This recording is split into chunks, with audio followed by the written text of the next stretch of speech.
Hola, hola, saludos cordiales. Mi nombre es Angie Vita y junto a mis compañeros Nader Schmidt y Sofía Laguado abordaremos el tema de patrimonio cultural, abordando la unidad número 2 de formación cultural. Iniciemos. Comencemos abordando entonces el concepto del patrimonio de la humanidad. Se entiende como patrimonio de la humanidad aquellos lugares, conjuntos o monumentos que tienen gran valor y de bastante excepción a nivel universal o mundial. Estos monumentos o estos lugares de gran valor fueron descritos en una lista VIP, digámosle así, por la UNESCO, donde se hallan 1.121 sitios desglosados en 869 patrimonios culturales, 213 patrimonios naturales y 39 patrimonios mixtos en alrededor de 167 estados que forman parte de él. Y se preguntarán, ¿cómo inició esto? Esto inició a partir de la Carta de París en el año 1972, gracias a la 17ª Convención sobre la Protección del Patrimonio Mundial, Cultural y Natural generado por la UNESCO. Entre los países que se hallan en esta lista podemos encontrar con mayor bienes inscritos a España con una cantidad de 40 bienes en el año 1982. Seguidamente encontramos a China en el año 1985 con 37 bienes. A continuación encuentra a Alemania que en el año 1976 inscribió 33 bienes, al igual que Francia, pero un año antes, es decir, en el año 1975. Nuestro país hermano, que es Colombia, en el año 1983 inscribió 6 patrimonios culturales o patrimonios mundiales. Venezuela, en nuestro país, en el año 1990 había inscrito 3 patrimonios culturales, pero luego fue ampliándose a 6. Entre ellos se puede destacar el Parque Nacional Canaima, Coro y su puerto, la ciudad universitaria de Caracas, los Diablos Danzantes de Yare y la Parranda de San Pedro. Ahora bien, la UNESCO integra varios conceptos sobre el patrimonio humano. Entre ellos se puede destacar el patrimonio natural, el cultural y el mixto. El patrimonio natural son todas aquellas riquezas o bienes que proceden de la naturaleza y del ambiente. Van a estar heredados por la sociedad de parte de los antecesores o de épocas antecedentes, y a ellas se les brinda un valor excepcional a nivel universal. Por otro lado, encontramos el patrimonio cultural, que integra todos aquellos bienes que pueden ser tangibles, intangibles o también naturales, que surgen de la formación de prácticas por parte de la sociedad. Estos tienen un gran valor a nivel mundial debido a que se transmiten de una época a otra o de generación a generación. Así pues, entre la convergencia de estos dos patrimonios se da el patrimonio mixto. Es decir, este patrimonio mixto van a ser todos aquellos lugares que van a combinar el patrimonio cultural con el patrimonio natural o este tipo de patrimonios, y van a identificar la gran variedad de riquezas que hay de forma patrimonial a nivel mundial. Hablemos entonces más a profundidad sobre lo que es el patrimonio natural. El patrimonio natural va a estar integrado por dos conceptos fundamentales. Primero, los monumentos naturales, y segundo, las zonas delimitadas. Estos monumentos naturales están constituidos principalmente por distintas formaciones físicas o biológicas a las que se le atribuye un valor estético o bien sea científico. Entre ellos se pueden destacar las islas, los parques, las montañas, las lagunas, entre otros espacios del medio ambiente. Por ejemplo, tenemos la isla Galápagos, el Parque Nacional de los Glaciares, el lago Moraine.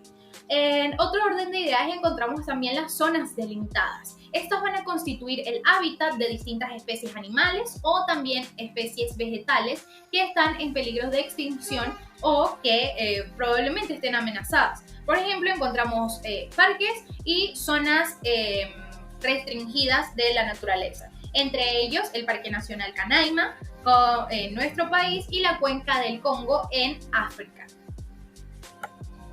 Entonces, tenemos lo siguiente.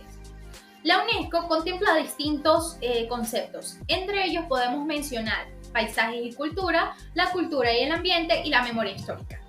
A lo que respecta a los paisajes y la cultura, son aquellos paisajes que representan toda la formación producto de la unión entre la naturaleza y el hombre. Estos van a resultar principalmente de una larga relación entre estas sociedades y el medio ambiente donde crecieron o donde se desarrollaron, y van a atestiguar entonces la creatividad de la humanidad. Un claro ejemplo lo podemos ver en la imagen señalada, y son los arrozales en terrazas de las cordilleras filipinas. Esto indica que, o bueno, en esta sociedad hace más de 2000 años los ciudadanos de la Filipina sembraban arroz, promoviendo así con un paisaje natural bastante hermoso en este espacio ambiental. En otro orden de ideas encontramos la cultura y el ambiente. Esta cultura y el ambiente se va a generar primero por un patrimonio cultural y segundo por un patrimonio natural. Recordemos que el patrimonio cultural va a estar representado por diversos modos de culturas materiales, de tradiciones y de costumbres. Y por otro lado encontramos el patrimonio natural, que va a estar formada por el producto de la naturaleza, donde no va a estar involucrada la mano del hombre y sí va a generarse por las condiciones de la naturaleza o las condiciones del ambiente de este territorio. Así pues, encontramos la memoria histórica. Esta memoria histórica constituye todo el tipo de patrimonio de tipo artístico o bien sea histórico que contempla cualquier nación y va a incluir todas las obras de arte que se correlacionan o también pueden no correlacionarse con la historia de este país o del territorio donde ingresan. Finalmente, van a estar enmarcadas entonces en los distintos tipos de bienes culturales que tengan un valor simbólico o que bien tengan un valor utilitario. Hola, mi nombre es Nair Schmidt y les voy a exponer sobre algunos conceptos de suma importancia en esta materia como lo es formación cultural. Para seguir con la exposición, voy a hablarles sobre patrimonio mixto. Este es un tipo de patrimonio, ¿verdad? Que tiene la característica tanto de patrimonio cultural como de patrimonio natural y que se considera de valor excepcional por su importancia en ámbitos históricos, científicos, cultural y estético. Este puede incluir monumentos arqueológicos, paisajes culturales, zonas arqueológicas, parques naturales, entre otros. Al ser un patrimonio mixto, su protección y conservación requiere de la colaboración de diferentes entidades y esferas que deben trabajar juntas para asegurar su preservación a largo plazo. La UNESCO, por ejemplo, ha creado una categoría específica de patrimonio mixto de la humanidad para reconocer y proteger este tipo de patrimonio. Ok, ahora pasamos a lo que es patrimonio cultural. Este se refiere a todas aquellas manifestaciones culturales tangibles como monumentos, edificios, obras, arte y objetos históricos como intangibles, como lo son las tradiciones, costumbres, ritos, música, danza, entre otros, que se consideran como representativas de la identidad de una determinada sociedad o comunidad. El patrimonio cultural se transmite de generación en generación y constituye un legado invaluable que debe ser preservado y protegido para las generaciones futuras, además que su valor no es solo histórico o estético, sino que también tiene un fuerte componente emocional y simbólico, ya que forma parte, ¿ok?, del acervo cultural de una sociedad y contribuye a forjar su identidad. Ok, ahora vamos con los tipos de patrimonio cultural. En esta se encuentran la material o tangible, ¿verdad? Que son aquellos que pueden ser tocados, es decir, en concreto y físico, ya sea un mueble o inmueble, es decir, que pueda o no moverse de un sitio a otro. Patrimonio cultural del tipo de mueble, ¿ok? Que son, estas incluyen pinturas, esculturas, manuscritos, colecciones científicas, artefactos históricos, fotografía, películas y artesanías. El patrimonio cultural de modo inmueble comprende monumentos, edificios, conjuntos arqueológicos y sitios arqueológicos también. Patrimonio cultural inmaterial o intangible es aquel integrado por aspectos no físicos que incluyen tradiciones, prácticas y creencias y conocimientos tales como idioma, acentos, bailes, comida, celebraciones y juegos tradicionales. Bueno, me despido y eso es todo por mi participación. Hola, mi nombre es Sofía Laguna y yo les voy a hablar sobre el patrimonio cultural de la humanidad y mucho más.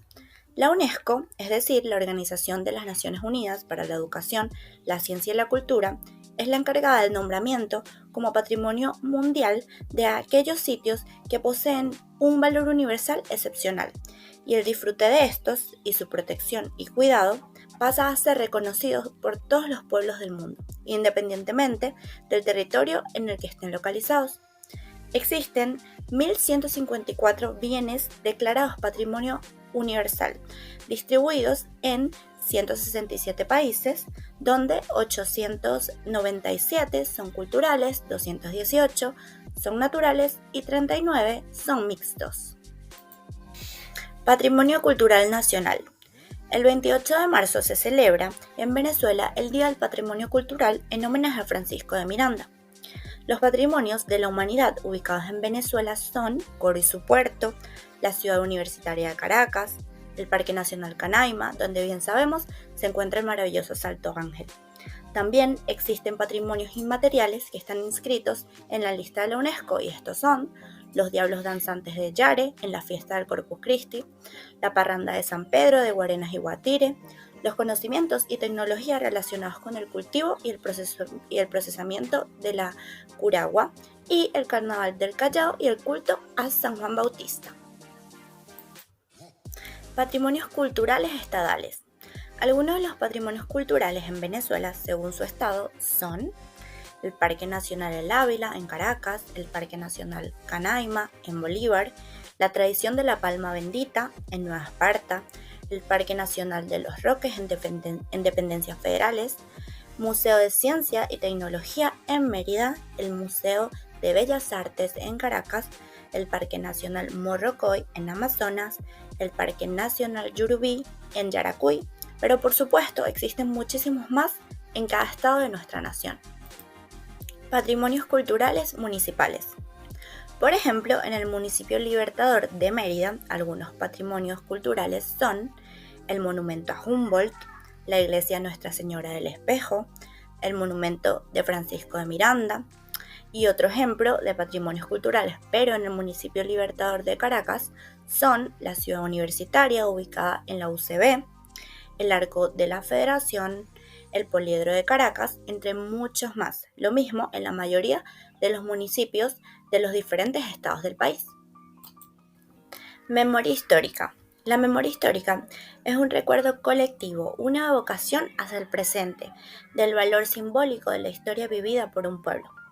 Como bien lo explica este mapa, la memoria histórica nos hace conocer los acontecimientos del pasado, es decir, saber qué, por qué y para qué sucedió. También la memoria histórica nos sirve para evitar cometer errores del pasado, ya que se conoce la historia.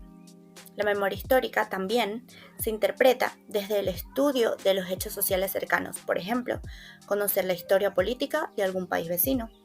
Y por supuesto, la memoria histórica es tener siempre en cuenta los orígenes y los contextos. Educación y cultura. La educación patrimonial permite a los individuos apropiarse de su cultura y verse reflejado en ella, donde el sujeto no solo aprenda, sino que participa en su preservación y difusión.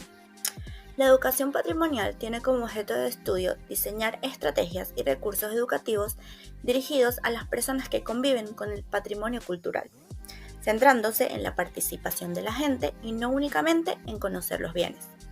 Grappin 200 afirma que la pedagogía del patrimonio contribuye a favorecer una mentalidad creativa, un pensamiento original y crítico, pasando de la emoción a la creación, de la observación a la reflexión y asunción de responsabilidades, y que esta educación patrimonial favorece la integración por parte de los estudiantes de los valores de la tolerancia, convivencia pacífica e integración social.